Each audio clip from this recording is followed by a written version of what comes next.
My daughter is currently pulling all the books off my bookshelf, so I gotta make this one quick. Yes, you are. Thanks. Joe Luehmann. Today we speak with Joe Luehmann, who is a popular content creator on social media for progressive Christians.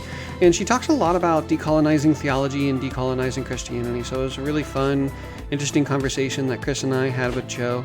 But before we get rolling, I just wanted to remind everyone that we have a new podcast. I personally have a new podcast called Mass Struggle. It's for organizers, activists, intellectuals who want to put their work to service of the people.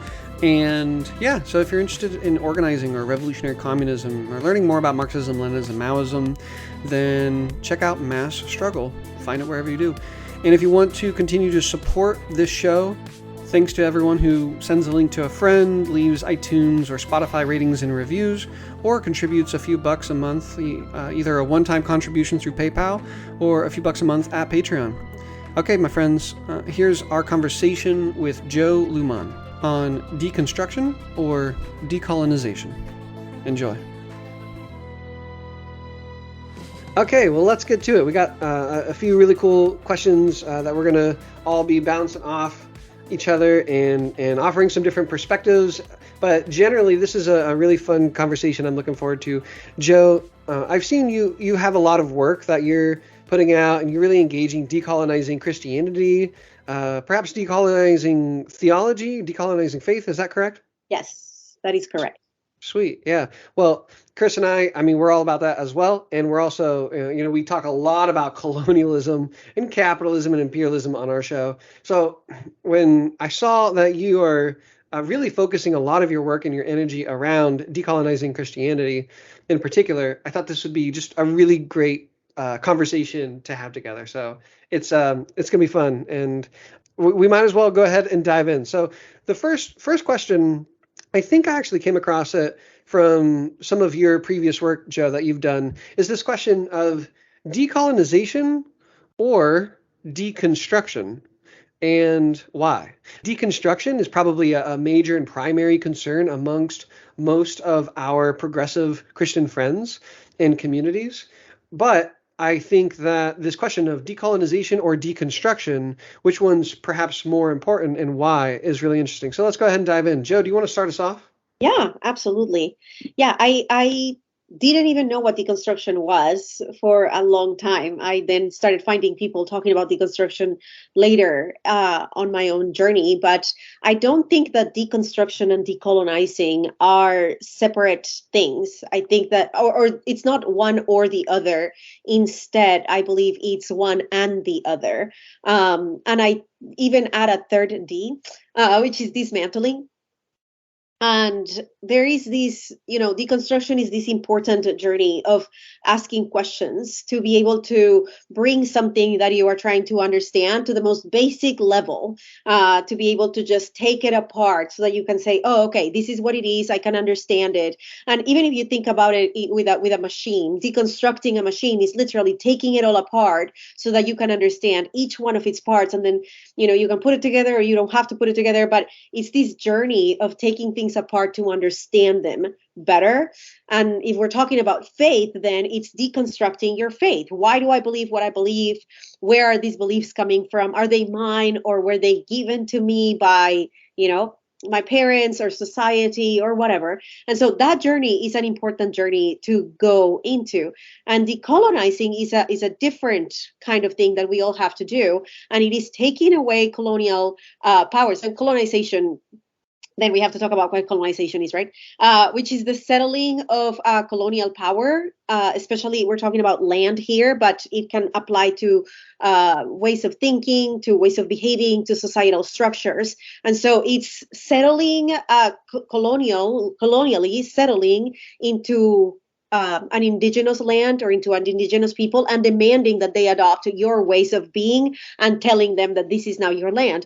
And so that happens with Christianity too, and that happens with faith in general too. There are all of these different colonial ideologies and colonial powers that have told us that the only way to have a relationship with the divine, be it, the Christian God or other gods, is in these ways, that the only way to do it is in these ways.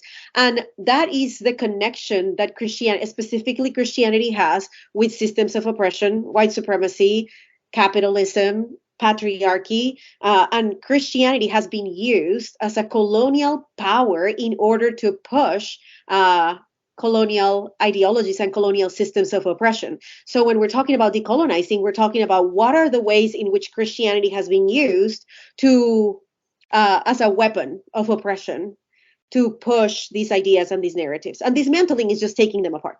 Mm-hmm. Yeah, I love that connection between deconstruction and decolonization. And deconstruction, I had not heard of decolonization up until just a couple of years ago when I first started to study anti-colonial and Marxist theory in general, which kind of went hand in hand together.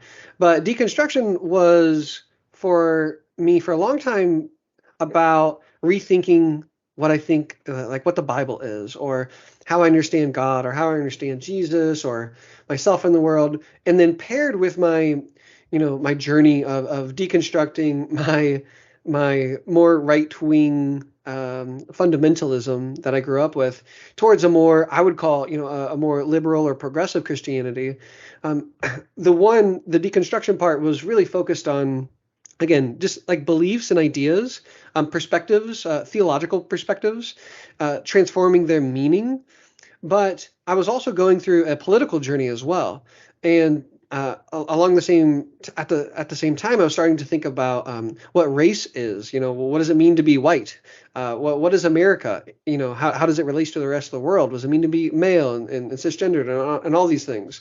And so it was kind of like two different things, two separate processes happening, but they were pretty inseparable. Until then, I really started to study what colonialism actually is. And you had mentioned about how colonialism is about land, and we would also say, natural resources, right, including human labor power.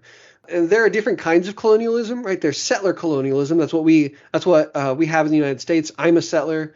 Chris is a settler, and we are a part of a settler nation that's literally colonizing the lands of other nations, but also the labor power of other nations internally as well. But then there's the old school colonialism where you wouldn't actually try and have a settler population. You would just try and have a small army that could colonize an entire nation or a region of nations. And you wouldn't really try and set up a settler nation, a settler population there, but it was just purely about extraction. And then there's of course semi or neo-colonialism as well, and that's the great example I like to go through with that right now is the Philippines. The entire Philippine economy is subordinated to U.S. economic and political interests. Now, China is a great contester right now along the sea, but currently, and for the last almost century, it has remained under U.S. imperial control. So it's been a neo-colony or a semi-colony of the United States. So yeah, there's different kinds of colonialism, but that is explicitly political. And I think decolonization has to first really take seriously the material relations, and second, the ideas, the beliefs, the culture. I think both are really, really important, kind of like the realm of culture, the realm of beliefs and conceptions and values and even like God talk and theology. But colonization and decolonization is first and foremost about material realities, land, water, human labor power, natural resources and such. Yeah, I think that it also, absolutely, all of those things are true. And then I think that it is also when we talk about decolonizing, we're talking about the effects of colonialism too. We're talking about all of the effects of colonization. So I tell people often, you cannot decolonize if you've not been colonized. You can't decolonize those things for which you've not felt the colonial power over you, because it's not necessarily for, I have indigenous ancestors. I'm Colombian. I was born and raised in Colombia. Some of my ancestors are indigenous, and obviously some of my ancestors are Spanish. But there are all of these aspects of returning to my roots, of unearthing all of these things that were taken away from us. And that is also a process of decolonizing, this process of reclaiming that which was taken, not just the material reality, though, of course, there is that part. And that is a little bit more complex because it's been 500 years. And, for some other people, it's been longer.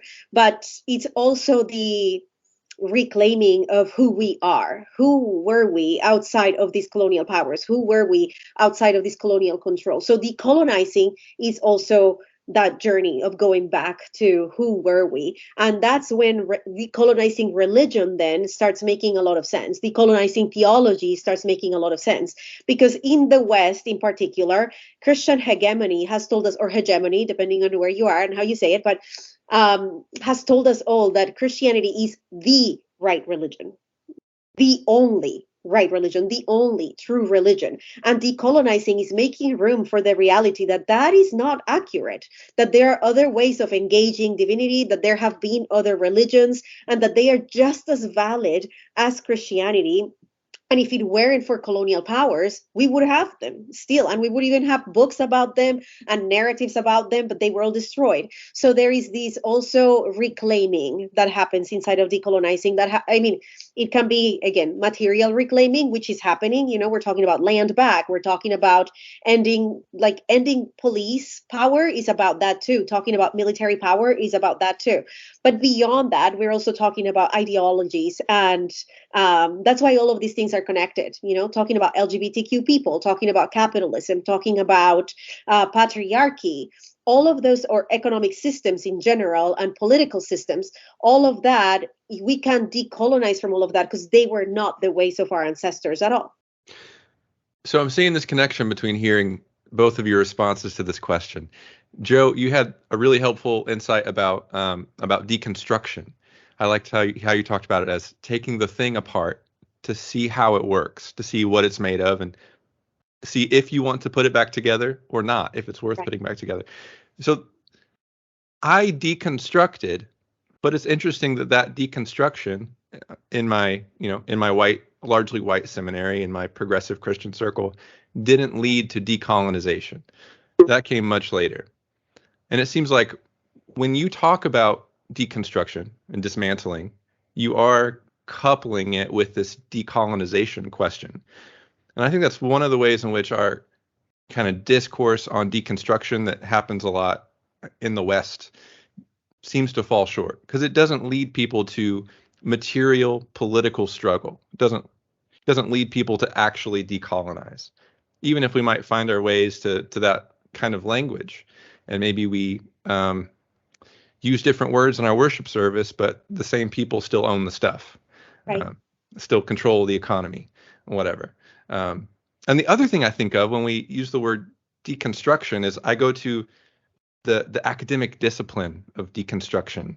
Right.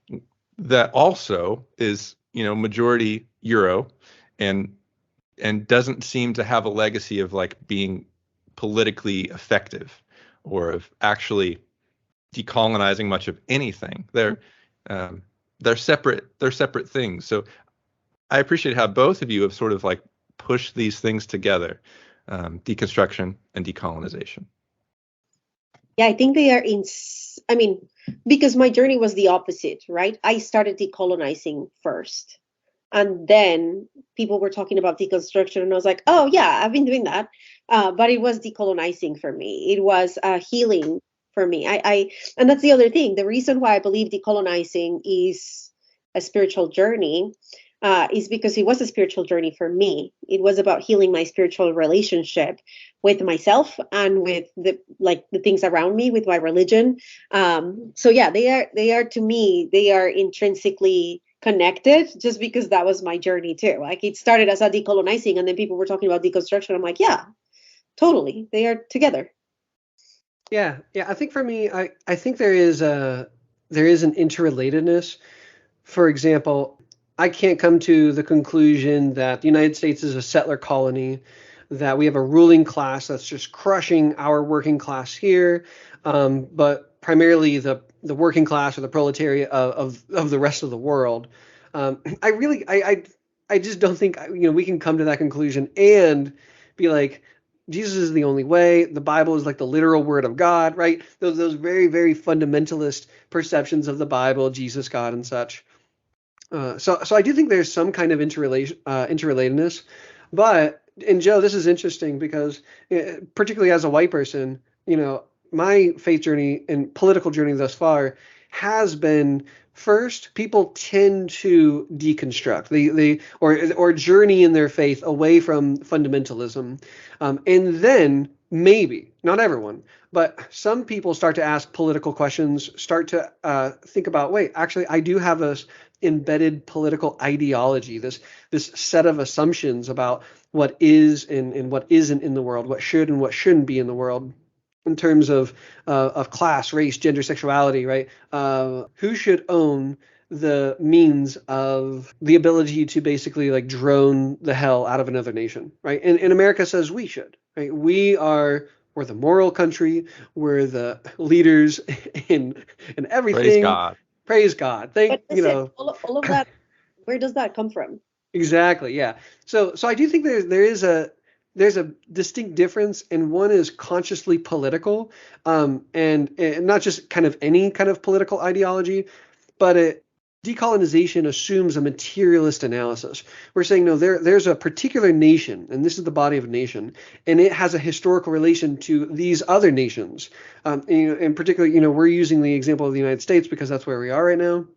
But there's a real material history, not just like this made up like perception of, well, like white people and indigenous people, we just relate to each other in some mythical way now.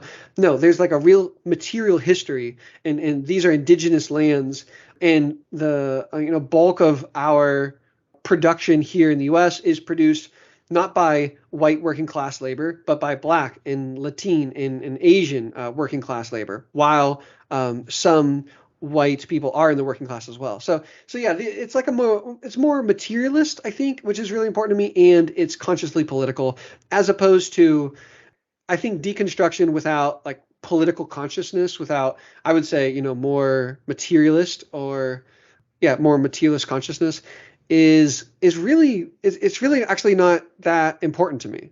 Like whether someone says, no, the Bible is literally God's breath, like God had a big belch and it came out with a God's holy word, or someone's like, no, that's stupid. The Bible was created by all these different people over the span of time, and it's more complex, and we're not really for sure if there was an actual person named Abraham. I've deconstructed all that stuff. Also, I support America's imperial wars, or I think capitalism is awesome. Like, like what people get is what they deserve. You know what I'm saying? So people can deconstruct without that political transformation. And that's why I would say I really definitely think decolonization, materially and of course culturally as well, is more important than deconstruction, although they might have some kind of interrelatedness as well. Yeah. Well, I've been saying this for a while because I noticed a lot of people deconstructing, but not actually doing the work of decolonizing. And you can deconstruct everything. You can deconstruct all the way to atheism if you want to. But if you're not decolonizing, you're just going to pick up a new weapon and continue to cause harm. That's it. You're just going to pick up a new weapon, because the ideologies of oppression are not unique to Christianity. Christianity is just a weapon that has been used by ideologies of oppression in order to push oppression on everybody else. And it's what I call predatory theology. They've been using this theology as a way to convince people that oppression is good for them and for others. But if outside of Christianity, oppression still exists. That's why I argue that Christianity is not the problem. Religion is not the problem. The problem is oppression. The problem is and oppression will use literally anything in order to continue to push its ideologies, including religion. But Christianity, or religion in general, can also be an incredible tool of liberation, and that's what it has been for marginalized peoples. So you can drop Christianity if you want to, or you can keep it. If you're not doing the work of decolonizing, you are going to continue to cause harm in many different ways. Yeah, very well said. Yeah. And just to make it, put some flesh on the bones, like we all know someone who came out the other side of deconstruction to have really good answers about theology and be kind of, a smug liberal who doesn't participate in the political liberation of anyone.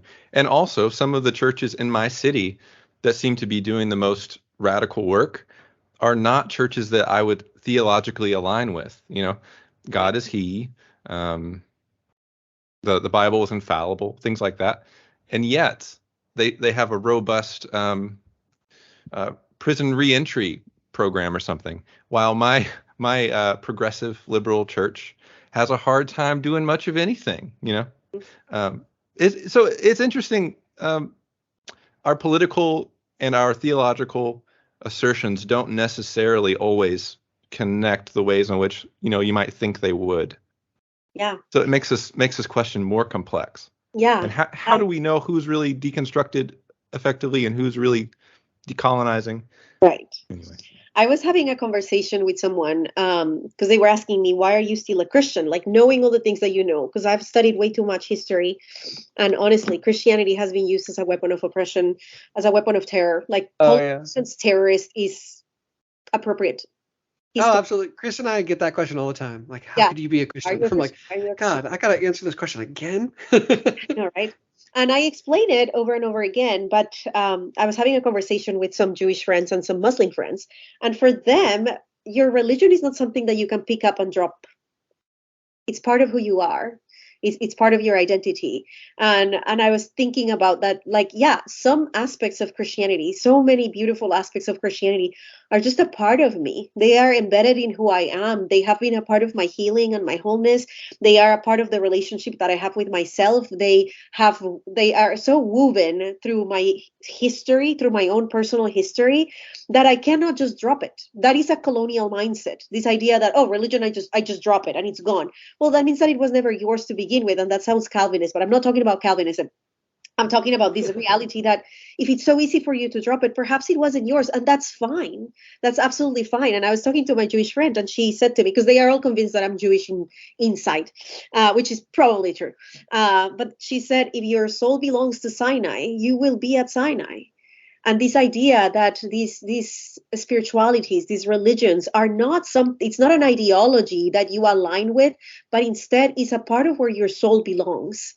It's a part of where your soul belongs. And for some people, their soul doesn't belong in Christianity, and therefore they shouldn't be there. You don't have to force your soul to belong to a place that it shouldn't be at. But you cannot get to those conclusions without doing this spiritual work of saying, where does my soul belong? What feels right to me? What feels like it's nourishing for me? Because spirituality is supposed to nourish, right? It's supposed to make you better. It's supposed to help you understand the human experience.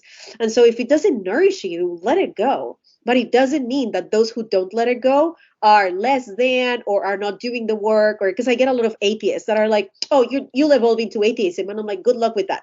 I've done way too much work to evolve into atheism. Like, there's no such thing as evolving into atheism. I just evolve into the most authentic version of myself, which continues to find herself inside of Christianity. I do. And so even thinking in decolonial ways about what does religion mean? Is it just a power that was pushed on you? Is it just a series of ideas or beliefs? Or is it a part of how you understand the world? Is it a part of your identity? Is it a part of who you are? And see, then the conversation of religion is very different. It's not about like, oh, it's bad, so I drop it, or it's good, so I keep it. It's instead, this is a part of me, and so I fight for it. Well said. Right on. Do we want to move on to question number 2? Yes. So our next question is, what do we mean, that one, by decolonizing Christianity? Chris, do you want to start us off? I could try. I struggle with the question. I don't know how we decolonize Christianity without actually decolonizing. And for me as a Marxist, that involves a people's party and a people's struggle and eventually a revolutionary movement. And that will lead to a revolutionary, a decolonized Christianity. And that's part of what I'm coming to this from. So I struggle with thinking about how to decolonize Christianity before we've actually decolonized much of anything. I don't know if that's where we begin or not. But Joe, I like what you said in the last in the last question, you're talking about how it's not a question of tactics necessarily. It's we are Christians, and we're going to continue to do this because it's who we are. So we might as well think about the best way to be Christian, the best way to think Christian and practice Christian.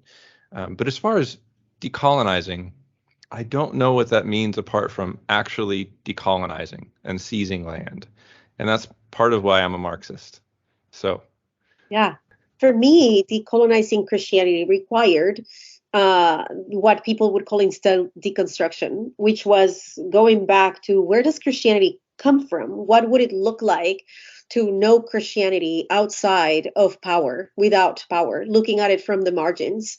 And so I learned a lot about Second Temple Judaism, and I learned a lot about if Jesus was a Jew, and a Jew that was an apocalyptic Jew in the middle of the first century inside of Second Temple Judaism, what did Jesus believe? Like, what were the beliefs of Second Temple Jews? How did they engage with the divine? Because see, inside of Christianity, we've been told that we know everything about Judaism, and I learned that we know nothing, and everything that we know is wrong, like terribly wrong. And so I started learning about what did this apocalyptic Jew, what does apocalyptic Judaism teach? What did it teach in the second, during the Second Temple? And for people that don't know, the Second Temple Judaism is just what came after the First Temple was destroyed, before the Second Temple was destroyed.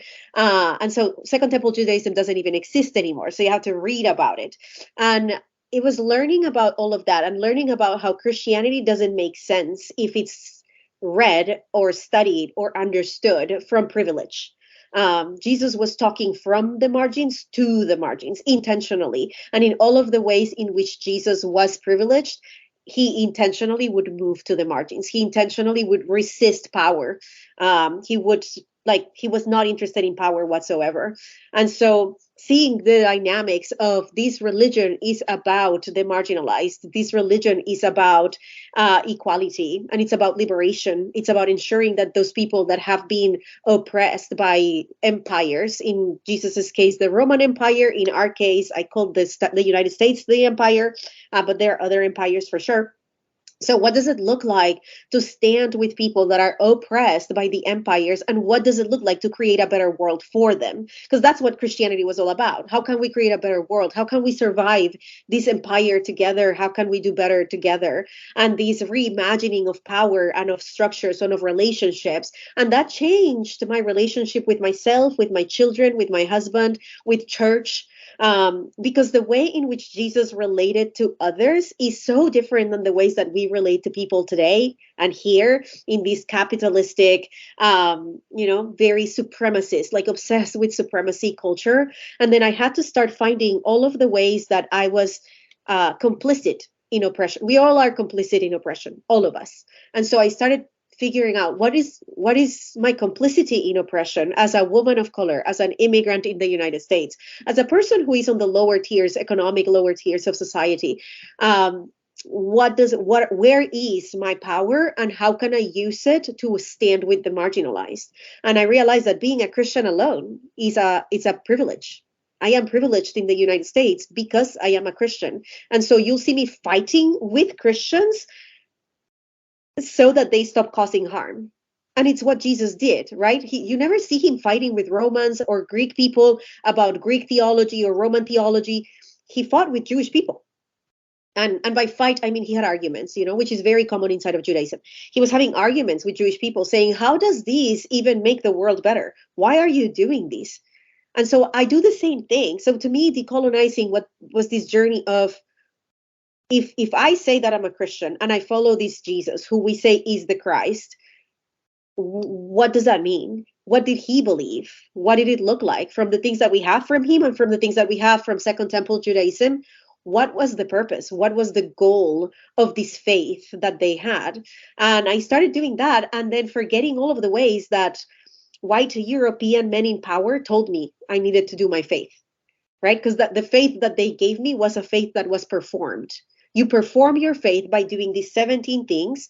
And if you're a woman, by the way, don't talk too much. And if you are a woman of color, by the way, don't do this and don't do that and don't do these other things, but also have a lot of children and never say no to your husband when he wants to have sex. And all of those ways in which they told me this is what it means to be a wife or to be a Christian were performances in order to be approved of by the elites, by the powerful, but not by a Jesus, not by the marginalized. The people that I need to look at me and say thank you and to feel safe in my presence are not the powerful, are the marginalized. And as a Christian pastor, I'm an ordained pastor, I was not safe for anybody. The moment I say I'm a Christian pastor, a lot of people get LGBTQ people, Jewish people, Muslim people, atheist people, people of color in general, they get really nervous in my presence. So what does it look like to actively be someone that makes the powerful deeply uncomfortable and makes the marginalized very comfortable in my presence, in my spaces? And that's what it meant to me to decolonize my Christianity, my personal Christianity. If I wanted to be like Jesus, the marginalized were comfortable and were safe, not comfortable, but safe in Jesus's presence. And the powerful were deeply uncomfortable in his presence. Yeah, and Joe, at the beginning of what you just said, you had mentioned that basically decolonization assumes and includes stripping our theological analysis, our understanding of Christian history, but also Judaism as well, right? The roots of our religion as well, but stripping it from white analysis, from American analysis, from European analysis, which was historically dominant, predominantly Christian. And and I think that is deeply connected to the historical reality that certain nations came to colonize other parts of the world, other nations.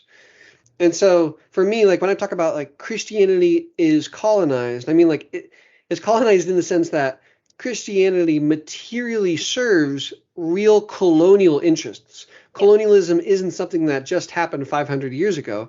Colonialism is something that is happening today. I am a colonizer. I'm a settler colonizer in the United States. I'm also I participate in neo-colonization, right, of other regions of the world, as I mentioned earlier.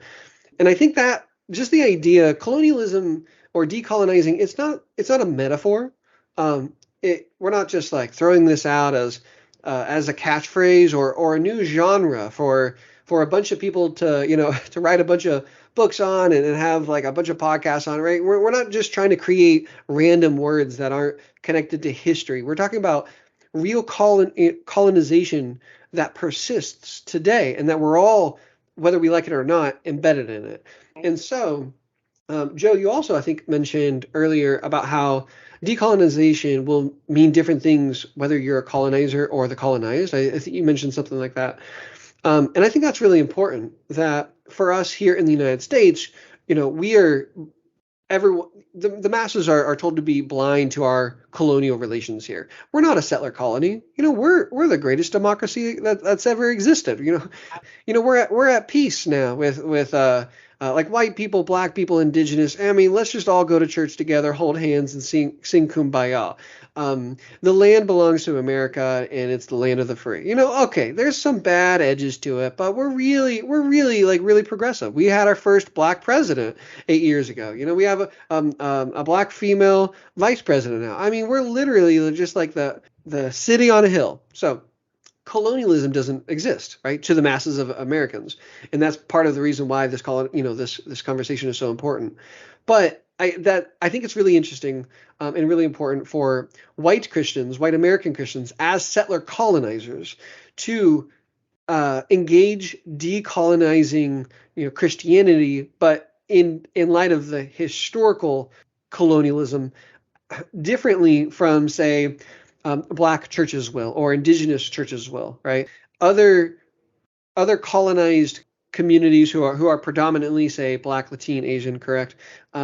They will engage this question from a different angle because perhaps their Christianity is actually keeping them from struggling against the colonizer, right? Or as a white dude, my Christianity has long served to deny the reality of my participation in colonialism. And so, yeah, so I could talk I could wax all day about theology and Barth and Tillich and all that stuff. But up until recently, a couple years ago, I didn't even know that colonialism existed, right? I thought it was a thing of the past. We're all free. Capitalism's where like everyone gets to be free. Elon Musk gets to spend billions of dollars on a Twitter platform, and my grandma spent decades of her life warming her house with an oven. We're all equals. Right. Absolutely.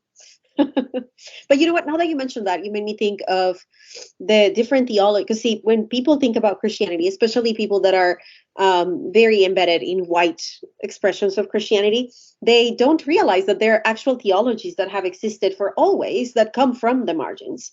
And I'm talking about Christianity exclusively, but of course there is theologies outside of Christianity. But we have these theologies like liberation theology, which sure has issues. Everything has issues, fine. Like I mentioned something, it doesn't mean that I am saying yes to everything that liberation theologians said, but a lot of the things that they said were beautiful. Liberation theology comes from Latin America. And so you can look at liberation theology and you can look at Black theology, you can look at womanist theology, you can look at mujerista theology, and recognize all of these different ways in which Christianity has been engaged from the margins, because it's very, very different to talk like this. This dawned on me. I was still going to church. This was years ago. I was still going to church, and it was toward the end. I was pretty much done going, and they were singing a song at church about slavery, and they were saying it wasn't about slavery, it was about Jesus, and they were saying that they were slaves to Christ. And I was standing there in a room full of white people, and I was like, they have no idea what being a slave means. It's a theological conversation for them, just a theological conversation about how, oh yeah, I'm a slave to Christ, but what does that even mean? They've never felt shackles around their wrists, ideological or literal shackles. When a Black person is singing about being a slave, that feels different. That hits different. They are singing about their actual ancestors. When Indigenous people are talking about being enslaved, they are having a different conversation. This is about their lived experience.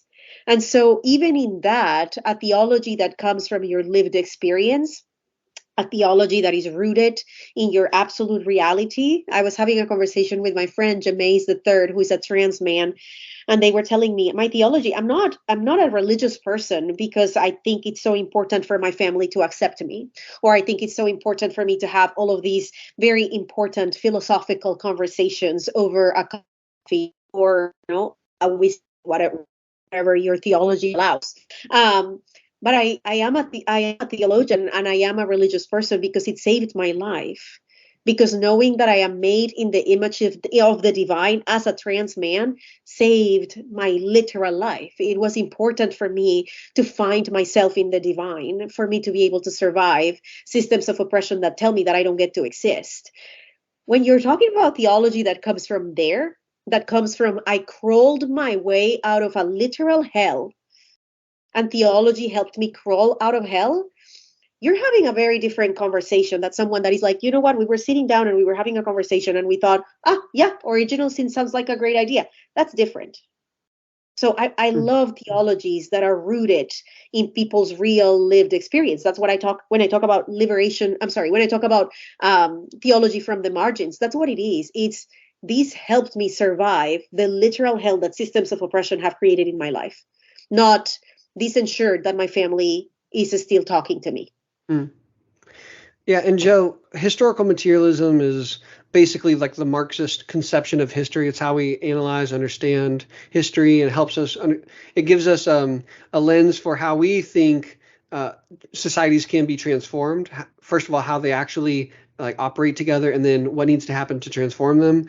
And so the Marxist or the Marxist-Leninist Maoist, or we're Maoists here, perception is that material being and real relations, concrete actual being, that is more powerful, more determinative than the realm of our ideas. So a lot of people could think a lot of things, could have some good ideas, but our lived relations, whether we're talking about class relations or colonial relations or gendered relations, just the material reality that we kind of move and live in and find our being, that is it's a bit more powerful, it's a bit more influential than, say, just trying to think ourselves to another world. And Chris had mentioned at the very beginning of this question around decolonizing Christianity. Do you think that like we really can decolonize Christianity when colonialism still persists, or do you think that ultimately, maybe we can transform it a little bit and it can serve a decolonial real struggle for the actual decolonization of the world, but ultimately the land and the labor power and the natural resources literally need decolonized, then religion, all religions can be freed from serving colonial roles because we won't have colonizers. What do you think? Yeah. Oh, I agree with Chris. You can't talk about a decolonized faith. You cannot even talk about decolonized relationships, decolonized anything. You can talk about decolonized work so long as colonial powers continue to exist. People love to talk about how I like to talk about sex workers because it makes people uncomfortable. Sorry, my light was right in my face and it was very bothersome. But people love to talk about sex workers and they're like, it's just immoral. It's just immoral. As though there is any moral work inside of capitalism.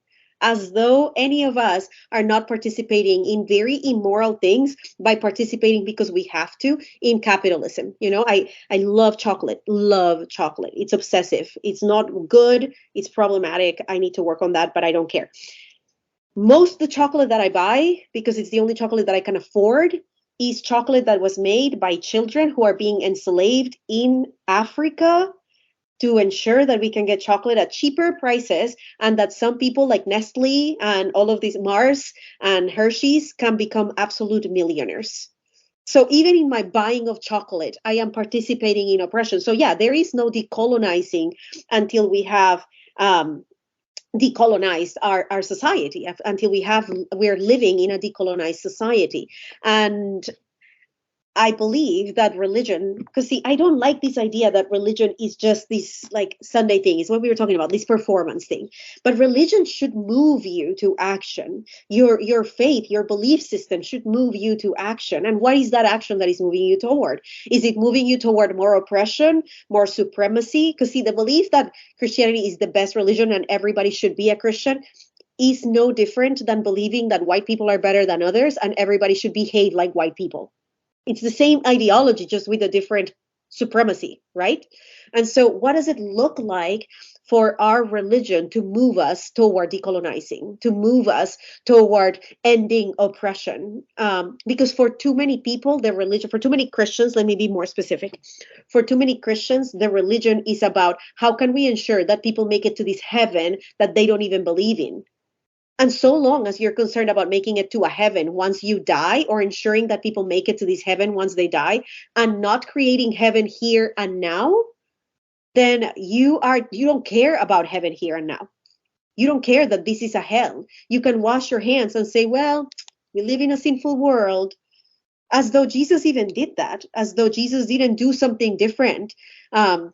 As though the people are not living in actual, imagine that. I thought about this one day. I was thinking about my ancestors. I was thinking about all of the ways in which they were brutalized, murdered, all of the ways in which Christian people mistreated them, and they had to live hell on earth. There is all these stories of indigenous women that stood up to them, and they were treated in horrible ways, sexually assaulted, murdered, horrible things. And they, according to Christian theology, they will end up in hell. After a hell here, now, after a life in hell here, knowing that their children were going to be enslaved, mistreated, murdered, after that hell here, Christian theology says, but they didn't say Jesus 3 times and clap their toes or their ankles. Is that what she did? Whatever. Didn't say Jesus 3 times, so they are going to end up in hell too. But us, the people that actually murder them, we're going to be in heaven. Imagine the cognitive dissonance of that. Right?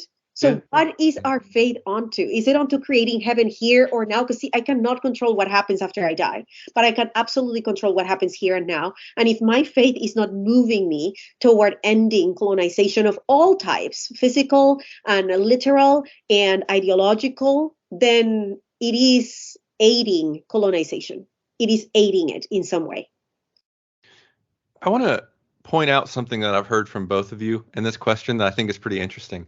When I heard the question, what do we mean by decolonizing Christianity? My mind went to, how do we transform Christianity? But instead, it seems like both of you are like, what the hell do you mean? Go over there. That's over there on the margins is where Christianity is not bound to this colonial way of life. Mm-hmm. And that's an interesting thing to think. I'm a pastor of a very white church in a fairly wealthy part of town. And whenever I hear, how do I decolonize Christianity, I'm thinking about for my church. And from hearing you talk, my mind went to the story in the Gospels of the rich young man who comes to Jesus and says, how can I be saved? I keep the commandments, I keep the Sabbath. And Jesus says, great. Now just sell everything and give it to the poor and come follow me. And the guy walks away, which is tantamount to saying, well, you have to die, and then you can try this. Maybe there is no decolonizing for certain groups. Maybe this is the struggle I'm having with decolonizing Christianity. I wonder if some churches, some communities are so bound up in the bourgeois way of living in the world, the colonial way, that they're not going to decolonize. It's not something that we can even hope for. But decolonizing Christianity prior to actual decolonization perhaps can and does happen in the margins where people are actually fighting back and have, felt the pain of neocolonization and like my friends in Sri Lanka right now who can't afford the basic goods in their life because of the inflation of prices. Those are people who can think about decolonizing Christianity. So it's kind of a sobering thought for me, but I think maybe it's right anyway. Yeah. I mean, you made me think of what does it look like for Christians who have privilege? So I'm talking to, white men. I'm talking to you. What does it look like to pick up your cross? Because that was the invitation that Jesus was making to this man, right? What is your cross? What does it look like to pick up your cross? Because I don't believe that picking up your cross was as metaphorical as we like it to be. As like this, pick up your cross. Maybe you struggle with homosexuality and that's your cross. No, that's not what Jesus was talking about. I believe that Jesus was talking about there are ways in which you are privileged in the world. There are ways in which you hold power in the world. And in order to ensure that marginalized people are better than they are right now in your presence, you're going to have to lose some of that power. You're going to have to give it away for the purpose of ensuring that the marginalized are better. What does that mean for you? And that's why you can't make it prescriptive. That's why you can't make a formula out of it, because what it means for you and what it means for me is very, very different, right? What it means for me is often fighting with Christians about their anti-Semitism and their all of these, things that are so horrible. And that is what it means for me. But what it means for somebody in like a Black person, a Black trans woman, is going to be rather different because of the amount of power that this person has in the world. And what it means for a white man is also going to look very different. For a lot of white men, it means, what does it look like to offer? It's amazing to me how I am treated when I walk into a room and I'm not introduced, as opposed to how I am treated when a white man introduces me. It's vastly different, vastly different, because the white man told all of these people, just because in our psyche, in our implicit biases in our brain, white men are smart and powerful, but women that look like me are not. So when a white man says, I need you to listen to her, they do. They do. And sometimes that's what it looks like. So as a Christian, sometimes I say, you know what? I listened to this Jewish person and they were brilliant and I want you to listen to them. And people do. It's very different than if a Jewish person came and said, I need you to listen to me. A lot of Christians would be like, nope, we don't want to. Right? Because we have all of these implicit biases. So what does it look like? I have education. I have a master's degree. So people think that some people think that the things that I have to say about theology are important because I have a master's degree, because these white space told me, that gave me a paper and said, you are now officially a theologian. And so that's power, even though we're all theologians. All of us, every single one of us is a theologian.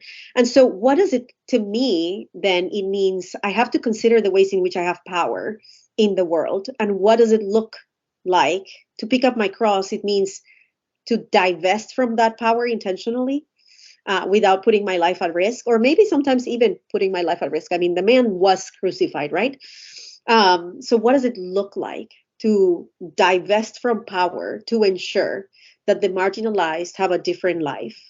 And that's a question that each one of us has to sit with and grapple with, because if you're a person in your 30s making $100,000 with no children, that looks very different than it looks for me with 4 babies and, making $50,000 a year. Yeah. Those are 2 different conversations. Absolutely. And I think this conversation around carrying your cross, picking up your cross, is a great segue into our next question. But before we get there, you both mentioned, implicit bias and unconsciousness. And just to really kind of hone this in, transforming ideas in our perceptions is really hard because of the kinds of relationships that we are in. This is a more materialist analysis, and a really good example, I think, a clear example might be, a landlord going to a landlord who is a landlord by their relationship, right? They have a relationship with tenants, right? So it's a real relationship that someone is being formed in and day out, taking that rent money month after month after month. Right. And so it's going to be really, really hard for the landlord to come to a place to see, like, whoa, wait, this is actually really fucked up. This is really, really unjust. And I've been taking all this profit every single month after month, year after year, and I've been actually reinvesting it in more land, buying up more land, displacing more people, and more people are becoming dependent upon me, and I'm just like jacking up the. It's really gross when you can see it, but when you're in a position, when you're materially in a situation, it's going to be hard to come to a perspective that says, wow, Christianity needs to be decolonized, and that assumes the actual decolonization of the world, right? The United States can no longer persist, right? Because there is no United States after it's done being a settler colony. It was founded as a settler colony, as a mass enslaver. It will forever be a brutal just tyrant in the world. King called it the greatest purveyor of violence, or which yes, one? greatest That one? purveyor of violence. Yeah. I was stuck on terror in my head. I was like, no, that's not it.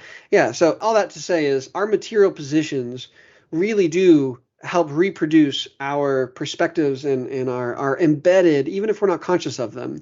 I might not think of myself as a participant in just mass slaughter or a benefactor of it, but historically I am. And I think understanding our material positions, whether you're talking about a class position in the United States or how your colonial situation, right, race or gender and sexuality, all these things, even or smaller or minority religions that are greatly oppressed by the dominant Christianity here, all these factors play into the likelihood of whether someone will or not. It doesn't guarantee, but the likelihood of someone's ability to see the structural violence and the solution to that structural violence.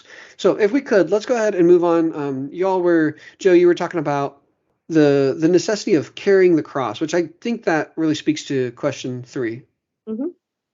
What has to happen? I'm going to read it. What has to happen for Christianity to be decolonized?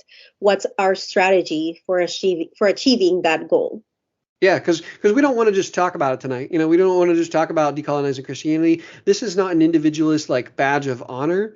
I'm not interested in being known as a decolonial Christian. You know what I'm saying? That doesn't matter. It doesn't matter how you individually identify. Like if you're saying I'm a decolonial person and I'm a radical, that doesn't matter. We're actually trying to transform the world. Christianity, especially our politics. Whether you're a communist or socialist or anyone just kind of committed to fundamental transformation in the world, it's about real transformation, not my individual how people remember me. So yeah, I think that's a great question. What has to happen for Christianity to be decolonized? What's the strategy? Well, I can go first and lay my cards on the table while you all are thinking. So I've already sort of answered this question prematurely. I think the only way that Christianity can become decolonized is through material decolonial movements. And I think we see this. I mean, when you think about what groups in the world have the most authentic witness to Christ right now, I think of Christians in the Philippines who are currently in a revolutionary struggle against semi-colonial conditions, against their own bourgeoisie, against the United States. It produces a kind of Christianity that is other than what we practice here by and large. And, Black liberation theology, Latin American liberation theology were both, I can say, helpful for Chase and I as we were coming out of seminary and trying to grasp onto something that was both faithful and politically robust. I mean, James Cone is probably one of the primary reasons why I'm still a Christian. And yet, James Cone has been rejected by even the Black church, by and large, by all church in the West. It's read by seminary students, but, that's probably about it. Right. The trans theologies are not mainstream theologies in our churches. The decolonizing streams of Christianity arise out of suffering and out of struggle. So I think what has to happen is people who are suffering have to create a movement of struggle, and out of that, people who are committed to theology and Christian faith because of who they are, as we've talked about, will produce a Christianity that is decolonial. Yeah, and if I can just piggyback on that, because my answer I think would be pretty similar to Chris's, and then Joe, I really want to hear what you have to say. But I would say, yeah, mass struggle in general. I want to throw out that if you want the church to be transformed, you're talking about transforming Christians, people who identify as Christ followers, practice it, embody it, think it, wrestle with it, all that stuff, right? So if you transform the community, then you've transformed the religion, I would say, in that present context. So I think Christians in large sections of the church in general need to be participating in organized struggles against some of the main enemies in our local communities right now: bosses, landlords, lenders, cops, school boards, private security firms, or maybe larger things like the next American war, or the next murder of a Black child down the street, or the next attack of a woman on a college or high school campus. These kinds of organized struggles where we don't just talk about or tweet about or Instagram story share about how we are against racism or sexism and stuff, but we actually need people to get off their asses and to be organized in real, pretty militant in direct and confrontational, very risky protests or sit-ins or definitely strikes, right? Strikes, we've seen a couple strikes happen in the United States this year where they've lasted like a month, these, and some of the bosses have still won out. So these are really, really big strikes or big efforts. I could think about decolonizing Christianity and becoming decolonial up in my head, but I think it's going to take a process for me personally, but also for my church community that I'm a part of, and then also the larger community. Or if we're talking about white settlers who are Christians, or if we're talking about Black or Indigenous, right? I think Christians in general, from our different positions within society, need to be organized and actually fighting again. We don't really fight very much. We have Netflix. Some people are at home drinking a lot of craft beer. Other people are just scrolling through TikTok. That is not how we are transformed spiritually. That's not how we transform the world materially. Your boss wants you to just be sitting at home scrolling through TikTok, binging Netflix all the time. I'm not saying those things aren't bad, once in a while, but if we're not fighting, then we will continue our habits, our practices, our daily and weekly rituals and routines where we just go to work, we come home, and we binge eat and we binge drink, and we just kind of fill ourselves with consumption of self-pleasure and kind of and whatever that is. That stuff is going to reproduce a colonizing Christianity as opposed to a Christianity that serves the end of colonialism, that serves the colonized people against the colonized nations. Which I think, especially as a worker here in the United States, I think we have every, even if you are like myself or like Chris, a settler colonizer, if you're a white dude listening to this podcast, we have everything at stake for the end of colonialism because we can't address some of the fundamental problems that even harm a lot of like working class white dudes or even some petty bourgeois folks that are just feeling increasing levels of material burden, but also just like the psychological damage that capitalism is wreaking havoc across all classes and racialized groups and gendered groups. So I think we have common struggles that we need to be organized in. And these material struggles can really aid. All right, I spent all week on the picket line, or I spent all week feeding people on the picket line, and now I'm going to go to church, and I'm going to ask, what does God have to say about what I did all week, right? That is the kind of practice that I think can really fundamentally transform the church, even though it's not really always about going to church. Being at church isn't the only way to transform Christianity. I think the most powerful means of transforming the church is actually going to happen out on the streets against the bosses, maybe face to face with armed fascists or police officers. Yeah. So that, I don't know. Yeah, I don't know. That's what I'd say. But yeah, we need cultural transformation, but we need like material, actual transformation as well, and that's going to come through organized efforts. Joe, what do you think? Yeah, I think that in order for Christianity to be decolonized, we have to move to the margins. And that's both literally and ideologically. We have to move to the margins. We have to look toward the margins. We have to let marginalized people lead us in, like you're talking about organizing. Who's doing the organizing? It has to be led by people in the margins. I'm not talking about one group in the margins. I'm talking about a coalition of people in the margins, which includes poor white people or working class white people. And so we look for the marginalized. We move toward the marginalized. We follow the marginalized, and in the ways in which I am not marginalized, I follow the marginalized. In the ways in which I am marginalized, I participate in the organizing too. So we do both, knowing our place. No, like people call it knowing your lane. Like what's my lane? What's the lane that I can be in, and making the powerful uncomfortable. The goal of our organizing is to make the powerful so uncomfortable that they have to do something about it. We have to make them uncomfortable. We will not tolerate these, and you're going to be uncomfortable. We will not tolerate over 40 hours of work. We will not tolerate not being paid adequately. We will not tolerate raising prices of all of these things. And if we do it together in a coalition, then they have to do something about it. And it's about finding oppression, right? Like the way that you find the marginalized is finding oppression. But the first step before we move and look for the marginalized is to find oppression within us.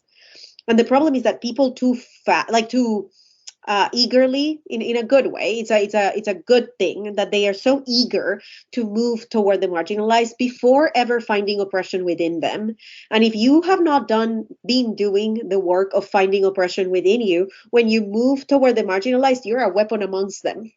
You're harming them, because of your implicit biases, because of all of the ways in which you have not dismantled the beliefs that you have about them. Because when you see they're organizing, your brain is going to tell you they are doing it wrong because it doesn't look like the ways in which you've been told organizing should look like. And so the first thing that we have to do is making a commitment to fighting oppression everywhere we find it, but starting within us. Because you're going to find oppression within you. You are. I find it every time. If you're a parent, how do you oppress your children? Because children are the largest marginalized group in the world. So how do you oppress your children? How do you oppress children? How do you think about children? What do you think about them? Are they a nuisance to you? How do you feel about women? How do you feel about Black people? How do you feel about fat people? How do you feel about disabled people? Do your movements make room for all of these different people groups? Do you talk to them? Do you listen to them? Do you ensure that their voices are heard by you first? Because we cannot make sure that our movements are listening to the voices of the marginalized if we don't start by listening ourselves, right? Who are the marginalized voices in different groups that you're listening to? The disabled activists that have been fighting this fight for a very long time, and you're just coming as a newbie in this fight. You can't center yourself. So finding all of those ways in which you can be, I hate the word ally, but you can actually link arms, see? And if you don't understand that the fight for liberation is not a fight to help people that are oppressed, but it's a fight where we link arms with people because we are actually all oppressed, because we have not what's the word that I'm looking for?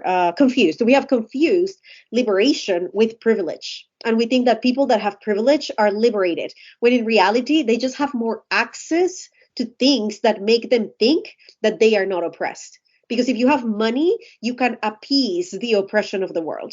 If you have different, if you're a man, you don't have to think about all of the ways in which patriarchy actually oppresses you too. Because it's more evident, it's more obvious when you look at trans people, or when you look at non-binary people, or when you look at women. But men are being oppressed by patriarchy. All of the ways in which patriarchy has told you all to behave, to be, to exist, that's oppression.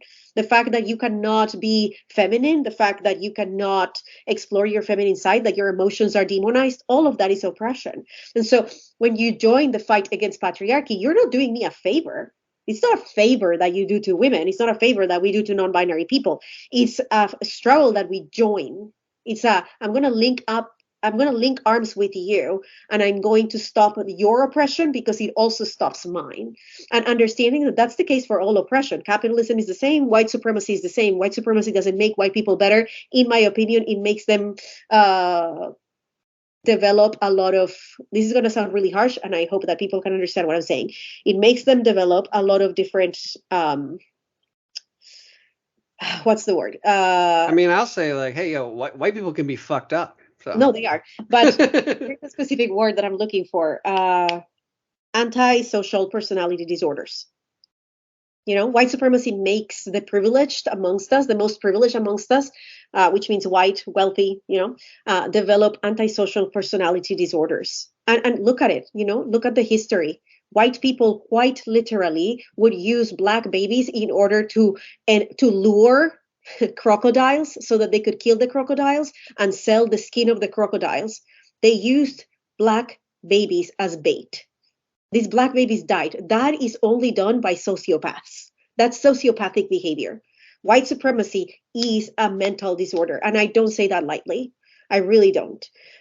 So find the ways in which you have been demanded to participate in oppression, in which you have been told that, don't worry, this is not oppression because it privileges you. And in reality, you're not liberated at all. You're also being used as a weapon. You're being used as a peon of oppression.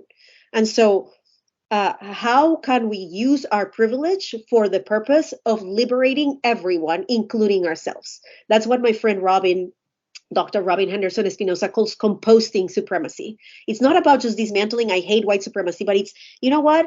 These different systems have given me a level of privilege that I can compost, that I can use so that other people can be liberated and so that I can liberate myself too. And so how can we create a Christianity that is decolonized? Find oppression everywhere. Look for the oppression inside of you. Look for the oppression in your cities and fight against it, including inside of you, and stand with the marginalized, because we're not fighting for them. We're not helping them. We're fighting together for heaven on earth. We're doing this together. Yeah, and I love your emphasis on the together part of the struggle. As Maoists, we have this thing called the mass line, which is basically our method of coming to what we would understand as like correct analyses, correct ideas, correct programs for developing a struggle, because a struggle that can defeat something like United States settler colonialism, that's not going to happen in a day. It's not going to happen in a week, right? That's a struggle that needs developed over a period of time. So we have this thing called the mass line, but one of its principles, its most basic, is the masses and the masses alone are the makers of history. So in an attempt to crush colonial Christianity and replace it with a Christianity after colonization, I think all three of us absolutely agree that it is the masses together and the masses alone who will be able to transform both the world and Christianity itself.